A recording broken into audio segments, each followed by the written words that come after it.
오늘 우리가 보아야 될 말씀은 창세기 4장 전체입니다. 인류 최초의 형제인 가인과 아벨의 제사 이야기와 가인이 아벨을 죽인 이야기, 그리고 그 이후에 가인이 가인의 후손들이 어떻게 살았는가를 말씀하는 내용입니다. 오늘 본문은 단순한 가정의 비극 이야기가 아닙니다. 죄가 인간의 삶 속으로 깊이 스며들었을 때 하나님이 어디까지 찾아오시는가, 이것을 보여주는 말씀입니다. 오늘 본문은 가인과 아벨의 제사로 시작이 됩니다. 두 사람 모두 하나님께 제사를 드렸습니다. 그런데 하나님은 가인과 그 제사를 받으셨고, 아벨과 그 제물을 받으셨고, 가인과 그 제물은 받지 않으셨습니다. 그런데 여기서 우리가 주목해서 봐야 될 것은 제물보다 사람을 먼저 기록하고 있다는 겁니다. 하나님은 아벨과 그의 제물은 받으셨지만 가인과 그의 제물은 받지 않으셨다라고 말씀합니다. 이 말씀에는 제물의 문제가 아니라 그 제물을 바치는 사람이 문제라는 겁니다. 이 제사를 드리는 여기 보면 세월이 흐른 후에라고 되어 있습니다. 그러니까 가인은 농사 짓는 사람이고 아벨은 양을 치는 사람인데 세월이 지난 후에 두 사람이 각각 자기의 것으로 하나님 앞에 제사를 드렸는데, 그런데 하나님께서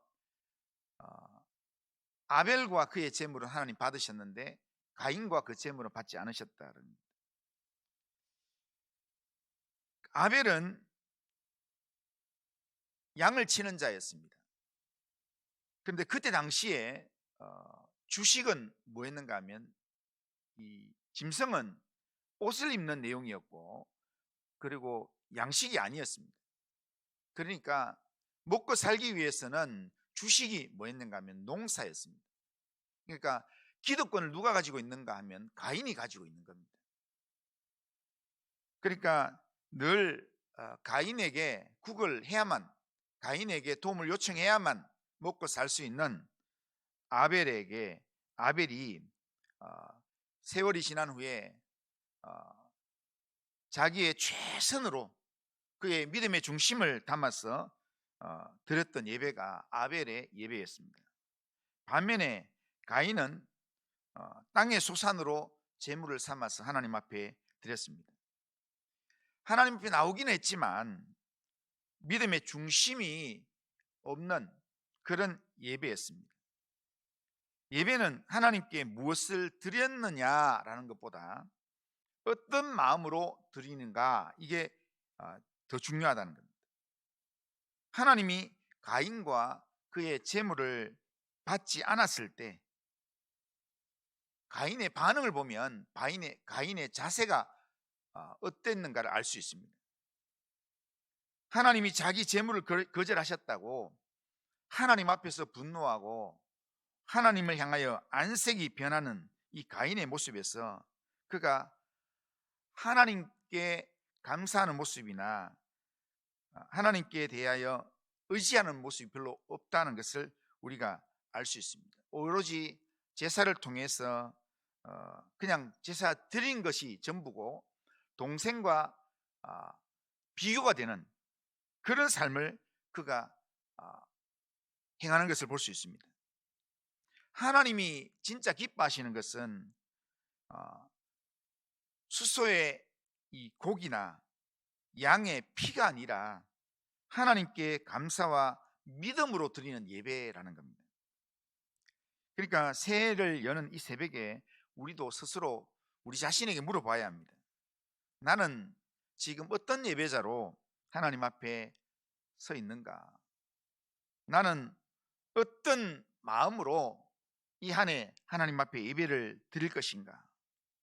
그리고 오늘 우리가 이 자리에 나온 이 자리가 그냥 단순히 그냥 머릿수 하나 채우고 그냥 형식적인 그런 내용들을 우리가 보여주기 위한 그런 내용이 아니라 내 온 마음을 하나님 앞에 드리면서 하나님 앞에 올려드리는 예배자의 자리인가, 이것을 우리는 점검해야 된다는 겁니다. 예배가 하나님 의지하는 그 마음이 아니면 우리가 예배를 드리고도 하나님 안 받을 수도 있습니다. 그러니까 예배를 드렸다는 게 중요한 게 아니라 결론에서 아벨과 그 제사를 하나님이 받으시고 가인과 그의 제물을 하나님께서 안 받으셨다, 이게 중요하다는 거예요. 안 받으셨을 때는 뭔가 문제가 있다는 겁니다. 우리가 실컷 예배를 드리고 참석을 했는데 그런데 하나님이 안 받으시면 헛수고한 것입니다. 그러니까 그 측면에서 우리는 우리 자신을 올 한 해를 하나님 앞에 나오면서 예배 드리는 것이 하나님 헛수가 되지 않도록 우리는 하나님께 온전히 드리는 예배의 자리로 우리가 사모하고 또한 예배 자리를 준비해서 나와야 합니다. 자기의 제사에 대해서 하나님이 연락하지 않으시고 거절하시고 아벨의 제사에 대해서 연락하신 것에 대해서 가인은 하나님 앞에서 분노합니다. 하나님을 향하여서 얼굴 안색이 변했다라고 합니다. 근데 하나님 향해서 이렇게 하는데도 불구하고 하나님은 가인을 즉시 버리지 않았습니다. 오히려 가인을 찾아오셔서 말씀하셨습니다. 7절에 보면, 7절 보면 내가 선을 행하면 어찌 낯을 들지 못하겠느냐, 선을 행하지 아니하면 죄가 문에 엎드리느니라. 죄가 너를 원하나 너는 죄를 다스릴지니라. 그렇게 말씀합니다. 그러니까 여기 선을 행하면 네가 어찌 낯을 들지 못하겠느냐, 이 말은 네가 옳게 제사를 드렸으면 네가 지금 이렇게 행동하겠나, 이런 말씀입니다. 그러면서 지금 네가 옳게 제사를 안 드렸기 때문에 지금 죄가 네 문 앞에 엎드리고 있다 라고 이야기합니다. 이 말씀은 심판하는 말씀이 아니라 돌이키기 위한 기회의 말씀입니다. 경고를 주시면서 기회를 주시는 말씀입니다. 죄는 이미 가인의 마음 문 앞에 와 있습니다. 죄가 가인을 원한다고 합니다.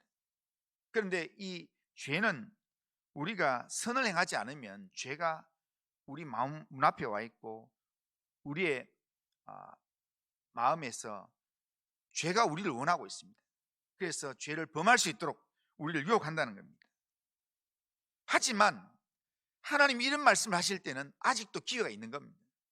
하나님은 언제나 사람이 무너지기 전에 먼저 경고를 주십니다. 먼저 말씀하십니다. 그러나 가인은 하나님의 경고를 무시합니다. 결국 들에 있을 때 아무도 보는 이가 없을 때 아벨을 쳐서 죽이고 땅에 묻어버립니다. 죄는 방치하면 관계를 파괴합니다. 죄는 그대로 두면 반드시 관계를 깨트리면서 죄의 영향력을 우리의 삶 가운데 가져온다는 겁니다.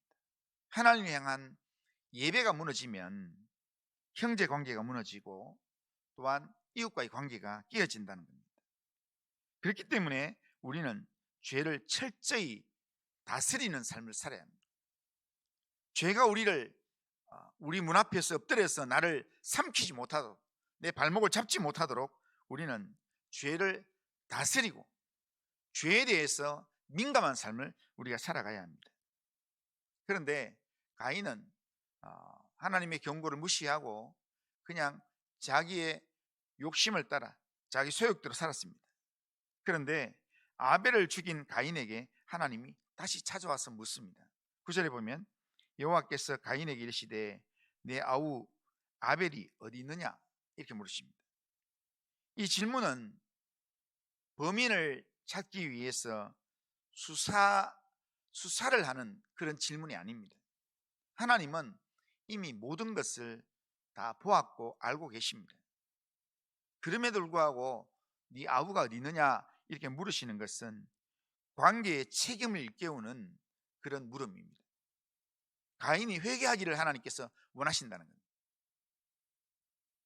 그런데 가인의 대답은 너무나 차갑고 너무나 이 죄성이 강한 모습으로 대답을 합니다. 내가 알지 못하나이다. 내가 내 아우를 지키는 자니. 오히려 하나님 앞에 대들듯이 이야기합니다. 이 한마디 속에 인간의 죄성의 핵심이 다 담겨져 있습니다. 우리 인간의 죄성이 발동을 하면 드러나는 게, 첫 번째 드러나는 게 뭐냐면 거짓말하게 되어 있습니다. 자기가 해놓고 내가 알지 못합니다 이렇게 합니다. 그리고 책임을 회피합니다. 그리고 무관심하다는 표현을 씁니다. 내가 그 사람 지키는 사람입니다. 내가 무슨 상관이 있습니까? 형제에 대한 단절, 이웃에 대한 단절을 그렇게 보여줍니다. 이게 지금 죄가 그 마음을 잡았기 때문에 지금 이렇게 대답하는 겁니다. 그러나 하나님은 가인의 이런 태도에도 불구하고 아벨의 피 흘림을 외면하지 않았습니다. 10절에 이렇게 묻습니다. 이르시되 네가 무엇을 하였느냐? 내 아우의 핏소리가 땅에서부터 내게 호소하느니라. 그렇게 말씀합니다. 그러니까 하나님께서 모든 내용을 다 알고 있다는 겁니다. 그러면서 아우의 핏소리를 하나님 들으셨다는 겁니다. 그리고 그것에 대해서 네가 회개하기를 원한다라는 내용입니다. 우리는 신앙생활을 하면서요, 우리는 그냥 예배만 참석하는 사람이 있습니다. 그리고 신앙생활을 좀 잘한다 하면 하나님의 영광만 생각하는 경우가 있습니다. 하나님 영광을 위해서 살아야 된다. 그래서 하나님 영광을 위해서 예배도 드려야 되고 헌신도 해야 되고 또한 봉사도 해야 된다. 그런데 하나님 영광만 생각하지만 또한 6일의 삶으로 나오면 내 영광도 생각한다는 거예요. 그런데 하나님이 기뻐하시는 신앙은 뭐냐면, 진짜 하나님이 원하시는 신앙은 하나님의 영광을 위한 삶도 살아야 되지만 이웃의 행복을 위한 삶도 살아야 하는 겁니다. 제가 우리 교회에 와서 이렇게 표를 정하고 표 밑에 지금까지 18년 동안 계속해서 지금 이렇게 지우지 않고 써놓는 내용이 하나 있습니다. 그게 뭐냐면 하나님의 영광을 위하여, 이웃의 행복을 위하여. 이게 성도가 온전히 하나님 앞 살아가야 될 삶의 내용이라는 겁니다. 하나님의 영광만 우리가 추구하고 이웃의 행복은 그는 필요할 때는 하지만 내 행복을 위해서는 이웃은 충분히 내가 이용할 수 있다, 내가 압제할 수 있다, 이렇게 생각하면 그건 하나님의 영광이 되지 않는다는 겁니다. 하나님은 우리에게 내가 압제하고 내가 이용했던 그 이웃을 향해서 네 이웃이 어디 있느냐? 라고 물으신다는 거예요. 우리가 하나님 앞에서 하나님 만나는 자리에 오면 우리의 아우를 찾으신다는 겁니다. 그 아우가 누굽니까? 내가 기분 나빴어, 내 행복을 위해서 내가 이용하고 내가 상처 주고 힘들게 했던, 그 외면했던 누군가를 향한 이야기입니다. 새해를 맞이하는 이 새벽에 하나님은 우리에게도 물으십니다. 네 아우가 어디 있느냐? 이 질문에서 여기 아우가 우리 가족이 될 수도 있고 우리 교회가 될 수도 있고 이웃도 될 수도 있고 내가 외면했던, 내가 이용했던, 내가 압제했던 누군가가 될 수 있습니다. 그들을 향한 생각을 떠올리라고, 회개하라고 하나님께서 묻는 질문입니다. 회개하고 돌이키라는 말씀입니다.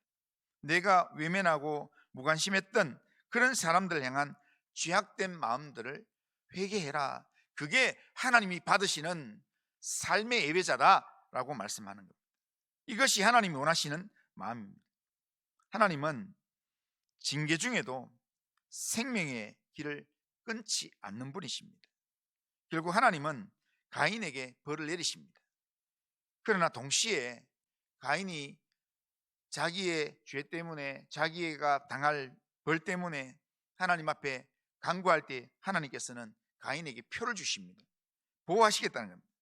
누구든지 가인을 죽이는 자는 보복을 당하게 하겠다 하시면서 가인에게 보호의 표를 주십니다.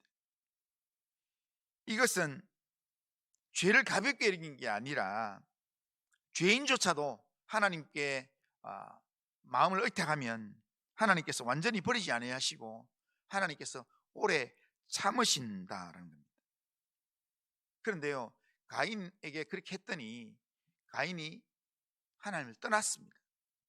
에덴의 이 동쪽으로 나갔습니다. 에덴의 동쪽으로 나가면서 거기서 자기가 하나님께서 너를 아무도 건드리지 못하게 내가 표를 주겠다라고 했는데 가인은 가서 뭘 하는가 하면 자기가 하나님의 보호하심을 도저히 확신할 수 없기 때문에 나는 내가 살아야 된다 해서 자기가 성을 쌓습니다.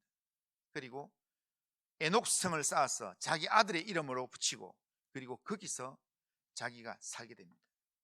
그러니까 남들이 나를 죽이려고 해도 나는 내 목숨은 내가 지킨다. 이런 마음으로 살았습니다.